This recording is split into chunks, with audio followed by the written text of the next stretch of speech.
নমস্কার বন্ধুরা, সবুজ বসন্ত চ্যানেলে আপনাদের সকলকে স্বাগত জানাই। আজ আমরা শর্টসে নিয়ে এসেছি কারি পাতা গাছ।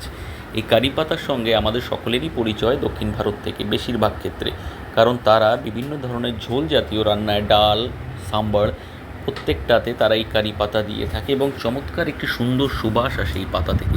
এটি একটি রান্নার অন্যতম উপকরণ। আপনারাও এটিকে নিজের বাড়িতে লাগাতে পারেন। তার জন্য আপনাদের পরিচিত কারোর বাড়ি থেকে একটি ডাল কেটে আনলেই যথেষ্ট হবে। সেটিকে তেরছা করে কেটে সমগ্র পাতা ছেঁটে মাটিতে রোপণ করে দেবেন। দেখবেন সপ্তাহখানেক এই বর্ষাকালে পাতা চলে আসবে। এবং আমরাও এরকম নতুন গাছ বাড়িতে কাটিং থেকে লাগিয়ে থাকি। তার জন্য আপনারা ভিডিওটি দেখতে থাকুন। সামনে দেখবেন যে আমরা কীভাবে এরকম কাটিং থেকে গাছ লাগিয়েছি। এই যে দেখুন, আপনারাও এরকম বাড়িতে লাগিয়ে দিন এবং খুব তাড়াতাড়ি পাতা চলে আসবে এবং নিজেদের বাড়িতে এই গাছটি লাগালে আপনারা ডালে দিতে পারবেন এবং নিজেদের খাদ্য হিসেবে গ্রহণ করতে পারবেন এবং সুন্দর সুবাস পাবেন। ভিডিওটি ভালো লাগলে অবশ্যই লাইক, শেয়ার, সাবস্ক্রাইব করবেন।